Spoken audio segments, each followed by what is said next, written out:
15번째 종교철학 영상 강의가 되겠습니다. 이번 15번째 영상 강의는 우리 교재 5장 부분인데 중간 부분에서 나오는 내용들을 다루려고 합니다. 특별히 세계관 중에서 신실제와 연관되어 있는 문제들을 살펴보도록 하겠습니다.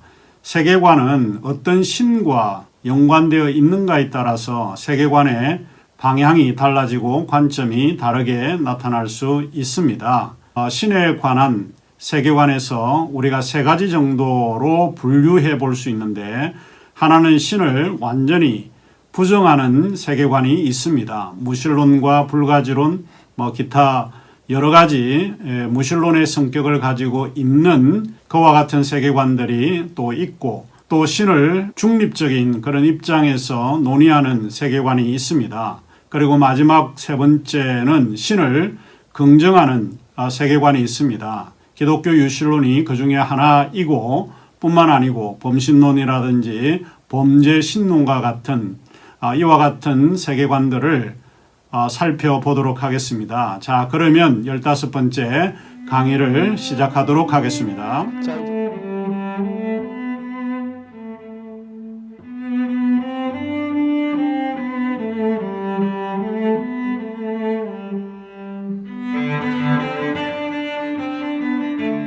저는 이 우주적 개념들을 좀 중립적인 그런 세계관이다라고 이제 지칭을 하는데, 이것은 개념적으로 조금 문제가 있을 수는 있습니다. 이제 앞서 언급을 했지만, 이 앞에 신의 부정적인 개념들과 동일하게 이 우주적 개념들도 신을 부정합니다.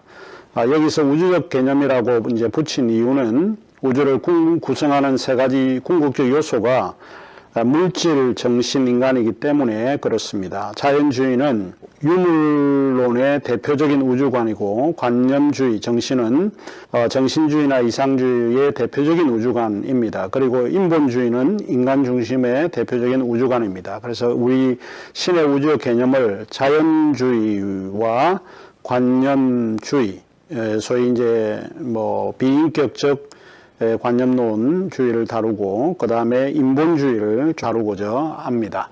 자, 첫 번째는 이제 자연주의인데, 신의 우주적 세계관으로서 자연주의는 신은 곧 자연이기 때문에 그렇다라고 주장을 합니다. 자연주의는 유신론의 견해만큼이나 매우 오래된 그런 세계관입니다. 이 견해는 자연 혹은 물질은 단순히 거기에 존재하고 있는 것이라고 말을 합니다. 자연주의는 유물주의에서 관념주의에 이르기까지 그 다양한 형태를 가지고 있습니다. 자연주의는 자연의 과정을 넘어 위에, 아래 혹은 뒤에도 자연 외에는 아무것도 존재하지 않는다고 전제하고 있습니다. 자연은 자기 스스로 해명적이고 발생적입니다. 그것은 영원히 존재하고 지금도 존재하고 있고 또 앞으로도 계속 존재하는 그것이 자연이다. 자연은 그야말로 시작도 끝도 없이 있은 그대로 지금도 존재하며 앞으로도 존재하고 있는 그대로로 존속하고 있을 것이다. 자, 이것은 자연이 궁극적인 실제임을 가르쳐 줍니다. 자연주의는 스스로 존재하며 스스로 미래를 향해 움직여가는 세계관입니다.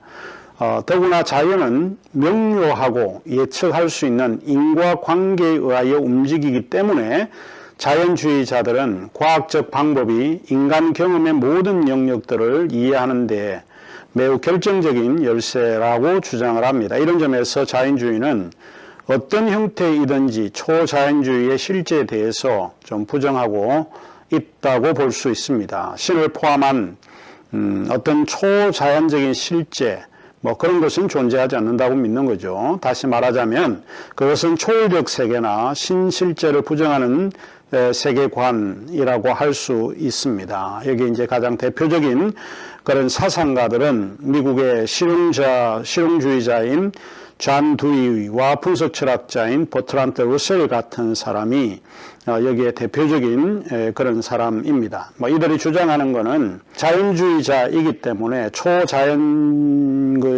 현상들을 바라보지 않는 거죠. 믿지 않는 것입니다.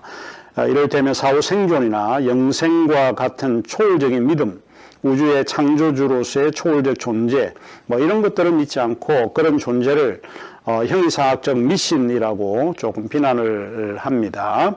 기독교의 가장 경쟁적인 그런 세계관 중에 하나가 자연주의라고 볼 수 있습니다. 이제 두 번째로는 신의 우주적 세계관으로서 세속적 인본주의가 있습니다. 이 세속적이라고 하는 것은 기독교 인본주의도 있기 때문에 제가 굳이 세속적 인본주의로 구분을 했습니다. 세속적 인본주의도 자연주의처럼 극단적인 세계관입니다. 넓은 의미에서 인본주의는 인간의 존엄성과 가치를 강조하고 인간의 중심적인 환경을 개선하려고 하는 그런 입장을 가리킵니다. 한마디로 말하자면 세속적 인본주의는 인간의 가치에서 출발합니다. 인간은 세계의 중심에서 가장 가치 있는 존재라고 보는 거죠. 따라서 인본주의는 인간을 궁극적인 실제로 이해합니다. 휘튼 대학의 아도 홈저의 지적처럼 인본주의는 신중심주의 세계관에 대항하는 것이고 자연주의는 유실론적 세계관에 대항하는 거다. 이렇게 지적을 했는데 올바른 지적이라고 볼 수 있습니다.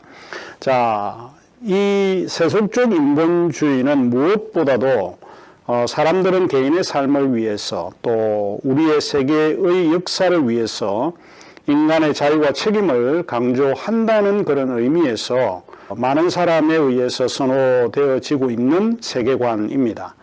대부분 제3세계나 식민지의 나라들은 억압과 약탈의 시련을 경험하고 있기 때문에 자유와 그것에 따르는 책임이 무엇보다 소중하고 가치 있는 개념들이었을 거라고 생각합니다.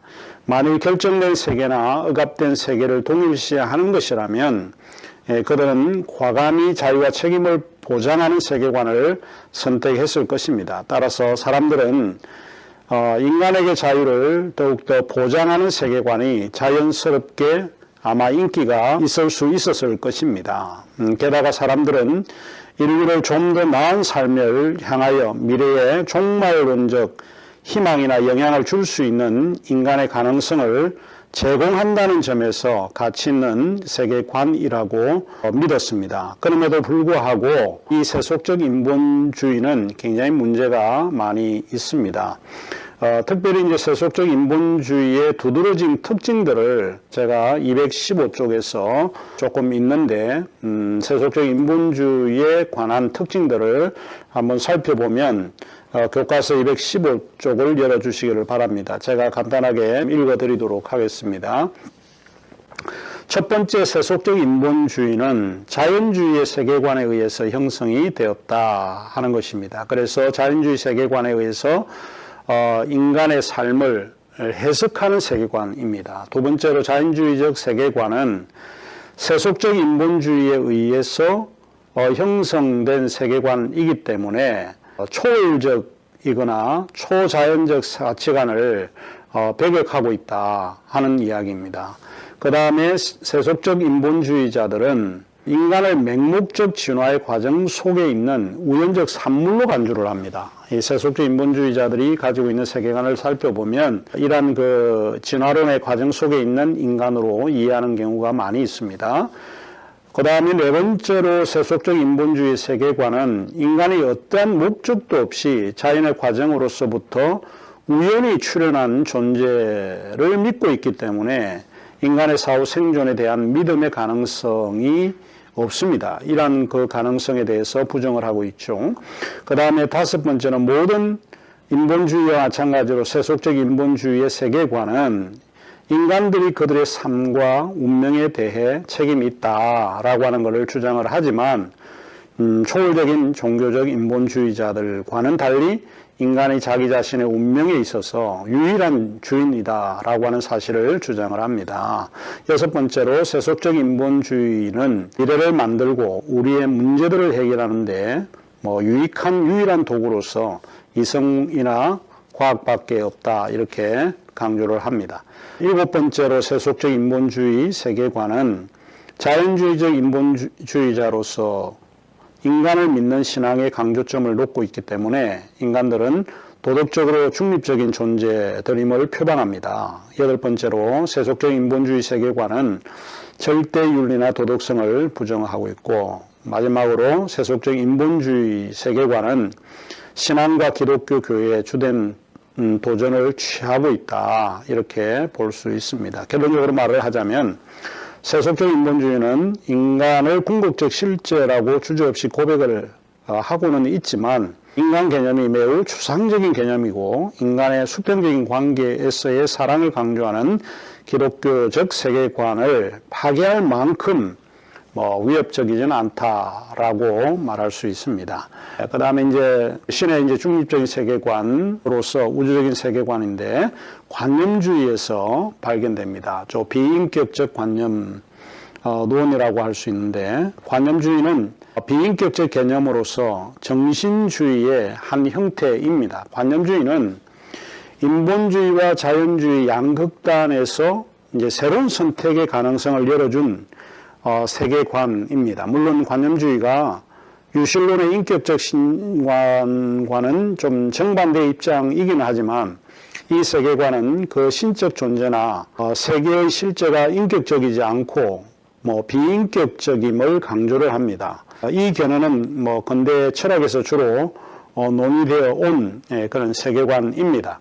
일반적으로 신의 존재는 그 시대의 문화와 역사 속에서 밝혀진 것이기 때문에 실제로 신도 그 시대의 한 산물로서 이해되고 있습니다. 무엇보다도 이 견해는 우주 안에 있는 객관적 도덕 질서를 제공하는 하나의 형이상학적 원리로서 선이라든지 혹은 가치를 확정하고 있습니다. 하지만 관념주의는 인격적이든 비인격적이든 간에 신의 사실성에 관심을 전혀 갖지를 않고 있습니다. 이는 선이 곧 신으로 대치되기 때문에 그렇습니다. 이 견해에서 말하는 선과 가치가 기독교 유실론의 하나님이 되고 이 우주를 지배하는 궁극적 원리나 절대자가 되기도 합니다. 이러한 견해는 서구 역사 속에서 플라톤으로 시작을 해서 고대 히랍 사상가들에게까지 다양한 사람들, 철학자들에 의해서 주장되었던 견해입니다. 20세기에서는 하버드 대학의 조시아 로이스와 콜레주 드 프랑스 대학의 앙리 베르그송과 같은 그런 철학자들이 여기에 해당되고 있습니다. 그들은 대부분 아마 자연 철학자들입니다. 로이스는 헤겔 관념주의와 윌리엄 제임스의 프래그매티즘의 영향을 받았던 철학자인데, 절대적 프래그머티즘이라고 하는 매우 독특한 철학 사상을 발전시킨 학자이기도 합니다. 반면에 베르그송은 사물을 인식하는 방식에 관심을 갖고 있죠. 그에 의하면 사물을 인식하는 방식에는 두 가지 방식이 있다고 주장을 하는데, 하나는 우리가 대상이나 실제 주변에서 움직이는 방식이고 또 하나는 우리가 대상이나 실제 속으로 들어가는 방식입니다. 전자는 사물을 관찰하는 것이고 후자는 실제로서의 대상을 파악하는 것이다. 그들은 세계의 자연 속에 흐르고 있는 발전 과정을 통해서 신이나 실제를 탐구해 왔다라고 볼 수 있습니다. 베르그송 경우에는 여러분도 아마 잘 기억하고 있겠지만 생애 박동 혹은 생애 약동이라고 하는 그 개념을 잘 알고 있을 거라고 생각을 합니다. 세계가 신에 의해서 움직여지는 것은 아니고 자연의 근본 실제가 물질이 아니고 일종의 활동으로 이해하기 때문에 이 인간의 의지 이런 활동에 의해서 세계가 돌아가고 있다라고 하는 그런 개념을 강조하죠. 그러니까 정신과 관념 이런 것들이 사실은 더 중요하다라고 주장을 합니다. 결국 이 세계의 원동력이 되는 생의 약동이 창조적 충동의 근거로서 세계가 어떤 목적을 달성하고 또 그거를 실천하려고 부단히 애쓰는 그런 모양이 된다라고 주장을 하죠. 이제 결론적으로 말을 하자면 모든 물질은 생명의 영원한 비약적인 운동을 통해 생성하고 발전되어진다라고 보는 거죠. 이러한 진화 과정 속에서 물리적 시간은 단지 추상적인 고안을 통해서 획일적인 약속일 뿐이고 실제 시간은 끝없는 지속이 될 수밖에 없다 하는 이야기입니다. 자, 그 다음에 이제 우리가 좀 살펴볼 수 있는 것, 뭐 이런 그 세계관은 아마 여러분이 잘 알고 있는 세계관이라고 볼 수 있습니다. 그래서 간단하게 설명을 해드리도록 하겠습니다. 신을 긍정하는 세계관 중에 하나가 잘 알려져 있는 범신론입니다. 소위 범신론이라고 할 때 뭐 요거는 우리가 영어의 팬디즘이라고 보는 거죠. 지금 우리가 팬데믹이라고 하는 말을 사용하죠. 예, 그러니까 이 유행하는 질병이라고 한 전 세계 대유행이라고 할 때 이 팬이라고 하는 것이 일종의 모든 이런 뜻이네요. 모든 혹은 all이라고 하는 거고 범 이렇게 모든 것을 포함하고 있다. 뭐 이런 뜻입니다. 그래서 이 디즘이라고 할 때 디즘은 유실론입니다. 그래서 모든 유실론이 자연 속에 있다라고 하는 그런 개념에서 팬디즘이라고 하는 용어를 사용을 합니다. 세계 혹은 우주 속에 신이 내재하고 있다고 믿는 세계관을 우리는 범신론이라고 부릅니다. 범신론은 이제 세 가지 관점으로 이해가 되는데 이제 첫 번째로는 플로티누스의 유출론이 있습니다. 일자라고 이야기를 하는데 일자가 창조주 하나님 절대자에서 이 세계가 파생이 되었다, 유출되었다라고 하는 것이고 두 번째는 스피노자의 양태론입니다. 스피노자의 양태론. 뭐 최근에 이제 미국의 서점가에 가면 스피노자에 관한 서적들이 많이 출판이 되고 있는데 아마 이유는 그가 살았던 삶의 어떤 도덕성 때문에 그러지 않을까 생각을 합니다. 그는 양태론을 주장을 합니다.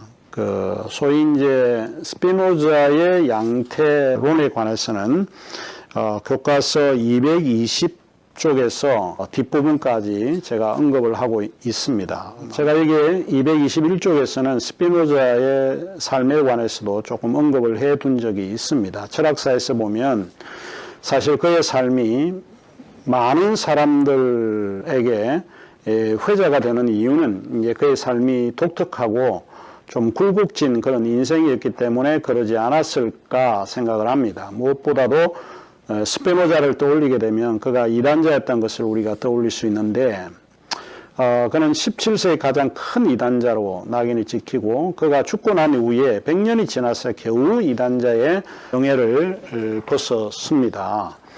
그 스피노자의 삶은 순탄치는 않았지만 사실 이제 스피노자가 이제 주장했던 뭐 범신론이라고 하는 거는 뭐 크게 이제 두 가지라고 볼 수 있습니다. 하나는 이제 능동적 자연이고 하나는 소산적 자연인데 그가 이제 즐겨 사용했던 명제가 데우스 시베 나투라라고 하는 이제 개념인데 데우스라고 하는 거는 하나님 곧 나투라 자연이다라고 하는 거죠.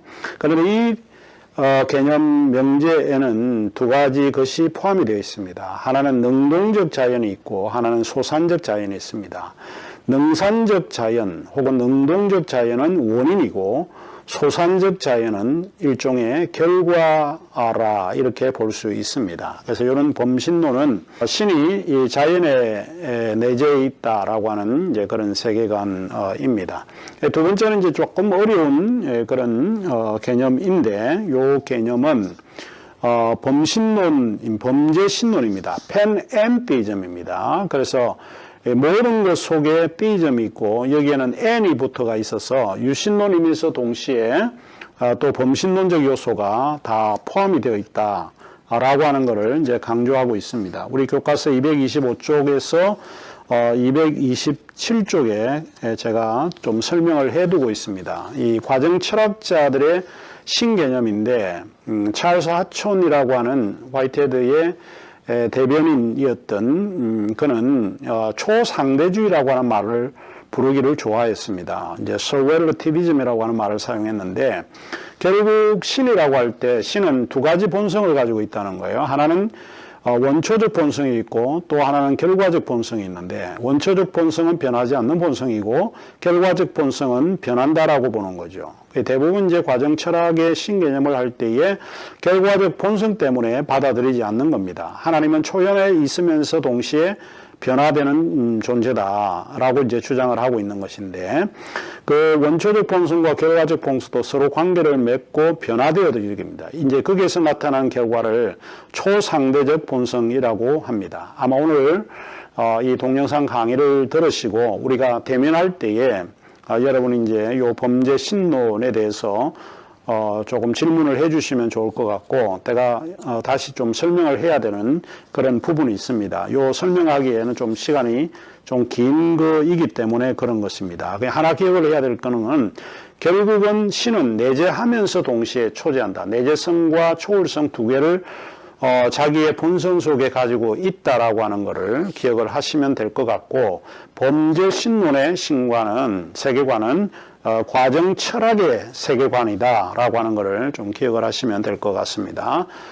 그 다음에 이제 세 번째로 이신론이라고 하는 건데, 뭐 이신론은 우리가 또 잘 알고 있는 세계관이죠. 신이 이 세계를 창조한 이내 신이 너무 세계를 잘 창조했기 때문에 개입하지 않아도 자연의 법칙에 따라서 잘 돌아가고 있다라고 믿는 세계관입니다. 이 세계관은 이성적 종교나 자연 종교로 인식하고 있고, 신의 내재적 측면을 강조하는 것이 아니고 신이 이제 떠나 있으니까 개입하지 않으니까 초월적 측면을 강조하는 그런 세계관입니다. 이 세계관은 해결의 영향을 받은 사람들과 과학자들 사이에 많이 받아들여지고 있는 견해인데, 그 중에 특별히 알버트 아인슈타인 같은 사람이 이신론의 신을 믿었다고 알려져 있죠. 하나님은 이 우주의 주사위 놀이를 하지 않는다. God does not play dice with the universe. 이렇게 유명한 말을 사용했던 사람이기도 합니다. 자, 이제 우리가 이 3강의를 이제 마치면서, 이제 5주차 3강의를 마치면서 유실론의 신개념을 좀 살펴보도록 합니다. 이거는 기독교 세계관 중에 하나이고 신을 긍정하는 세계관 중에 하나입니다. 이 세계관은 유일신관을 믿고 있는 기독교적 사상 속에 받아들여지고 있는 입장인데, 크게 이제 네 가지 의미를 가지고 있습니다. 첫 번째가 유실론적 세계관은 창조주의 신관을 받아들이고 있다라고 하는 이야기입니다. 결국 창조주의 신관을 받아들이는 이 세계관이 기독교 유실론의 세계관인데, 이 의미는 맹목적인 신념에서가 아니라 창조주로서의 하나님을 경배하고 믿는다는 의미가 들어가 있습니다. 우리가 사도신경에 보면 전능하사 천지를 만드신 하나님 아버지를 믿사오며라고 기록되어 있죠. 여러분 잘 기억하죠? 이것은 천지를 만든 하나님을 믿고 있다라고 하는 그것이 제일 시초고 출발이라고 보는 거죠. 창조주의 개념은 인간이든 사물이든 그 어느 것도 신의 관여가 없이는 세계가 존재할 수 없다라고 하는 것을 받아들이는 것을 이야기를 합니다. 신앙에서 가장 기본적인 이유가 창조주의 신을 믿는다는 것입니다. 그 다음에 이제 두 번째로 소위 유실론의 신은 사랑의 존재로 인식되고 있습니다. 그래서 유실론의 신을 사랑의 존재로 받아들이는 세계관입니다. 모든 종교에서 궁극적인 내용을 사랑이듯이 기독교의 가장 중심적인 교리도 사랑입니다. 타 종교에서의 사랑의 개념이 제 개인적으로 생각할 때는 수평적인 개념에서 시작이 된다면, 기독교적 사랑의 개념은 수직과 수평을 동시에 포함하고 있다라고 볼 수 있습니다. 이는 하나님과의 사랑과 이웃과의 사랑을 말하기 때문입니다. 이것은 유실론이 사랑의 신이 구체적이고 현실적인 사랑을 보여주는 신이라는 말입니다. 하나님은 영이십니다. 보이는 존재가 아니라 보이지 않는 영적인 존재이고 초월적인 존재입니다. 인간은 그 존재를 눈으로 확인할 수 있는 길이 사실은 없죠. 그 존재는 자신의 사랑에 의해서 인간에게 현시될 뿐입니다. 아마 이것이 십자가의 사건이고 구속적 죽음이라고 볼 수 있는 거죠. 이런 거를 우리는 성육신의 교리 속에서 발견할 수 있다, 이렇게 보는 것입니다. 그 다음에 유실론이 주장하는 세 번째는 신을 거룩한 존재로 받아들이는 세계관입니다. 기독교 유실론에서 신의 거룩함은 또 다른 신학적이고 철학적인 의미를 가지고 있는데 이것은 신이 도덕적 속성을 가지고 있다는 뜻입니다. 출애굽기 15장 11절에 보면 여호와여 신들 중에 주와 같은 자 누구입니까? 주와 같이 거룩함에 영광스러우며 찬송할 만한 위엄이 있으며 기이한 일을 행하는 자 누구입니까? 라고 기록하였습니다. 그 세계에 대한 신의 도덕적 의무를 전제로 하고 있다라고 볼 수 있죠. 그래서 유신론 세계관에서 신은 거룩한 존재라고 하는 사실입니다. 그리고 이제 마지막으로 이 유신론의 세계관은 신을 자존적 존재로 받아들입니다. 자존적 존재라고 하는 것은 스스로 계시는 존재로서의 하나님을 의미합니다. 기독교 유신론의 하나님은 자존하시는 분이기 때문에 그는 스스로 존재해 왔고 누구에 의해서도 강압될 수 없으신 분입니다. 떨기나무 불꽃 가운데서 하나님 모세에게 이렇게 말했죠. 모세가 이스라엘 백성들을 구하기 위해서 하나님의 명을 받습니다. 그런데 그들이 나를 누구라고 누가 보냈냐고 이야기를 할 때 이 하나님이 그렇게 이야기를 합니다. 나는 스스로 있는 자다. 그래서 말하자면 기독교 유신론의 하나님은 스스로 존재하는 존재자라고 합니다. 이 말의 의미는 무엇일까요? 그것은 하나님이 독립적 존재이면서 동시에 초월적 실제라고 하는 의미입니다. 그가 스스로 존재하기 때문에 모든 존재의 근거이면서 동시에 근원이 됩니다. 그러므로 기독교 유신론의 하나님은 이 우주를 통치하고 섭리하는 모든 존재의 궁극적인 목적이 되신다는 것입니다.